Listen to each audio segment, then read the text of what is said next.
તો નમસ્કાર ગુજરાત વિડીયોમાં તમારું સ્વાગત છે। તો ખેડૂત સમાચાર જોવા માટે આપણી ચેનલ ફોર કે ગુજરાતીને સબસ્ક્રાઇબ, વિડીયોને લાઇક કરવાનું ના ભૂલશો। તો સમાચારની વાત કરવામાં આવે તો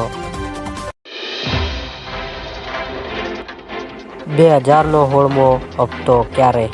સરકાર દેશની ગરીબ ખેડૂતને આર્થિક સહાય પૂરી પાડવા માટે પ્રધાનમંત્રી કિસાન સન્માન નિધિ યોજના નામની એક અદ્ભુત યોજના ચલાવી રહ્યા છે અને આ યોજના હેઠળ દર વર્ષે ખેડૂતના ખાતામાં 6000 રૂપિયાની આર્થિક સહાય આપવામાં આવશે।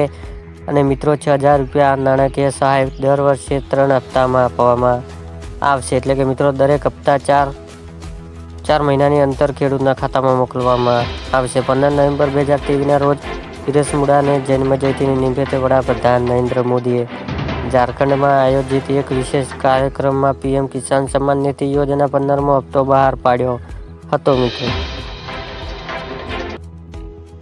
મિત્રો, આપણે બીજા સમાચારની વાત કરવામાં આવે તો સોના ચાંદીનો નવો નિયમ, એટલે કે સરકાર સોના અને ચાંદીની પર મોટો નિર્ણય લીધો છે કે તેની નોટિફિકેશન પણ બહાર પાડ્યું છે। આ નોટિફિકેશન અનુસાર સોના અને ચાંદી સિક્કા પર આયાત છૂટ વધારીને 15% કરવામાં આવી છે અને સોના ચાંદીનો સિક્કા પર આયાત છૂટ પહેલા 12.5% હતી, પરંતુ હવે તેને વધારીને 15% કરવામાં આવી છે અને આ નવા આયાત જગત 22 જાન્યુઆરી 2024ની અમલ આવી છે અને સરકારનો આ નિર્ણય સીધી અસર સોના ચાંદી ભાવ પર પડશે। મિત્રો,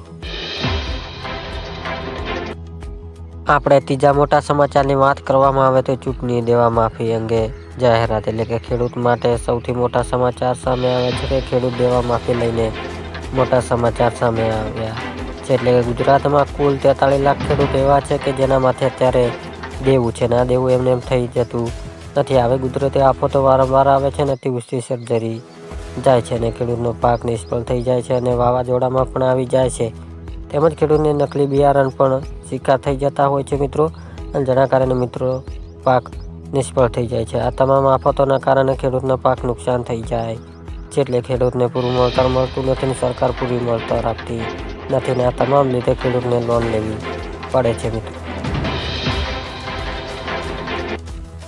આજના સૌથી મોટા ખેડૂતના સમાચાર, એટલે કે અમરેલી જિલ્લામાં મોટાભાગના ખેડૂત દ્વારા કપાસ, મગફળી, સોયાબીન, ઘઉં, ચણા તેમજ તલ, સફેદ અને કાળાનું વાવેતર કરવામાં આવ્યું હતું મિત્રો।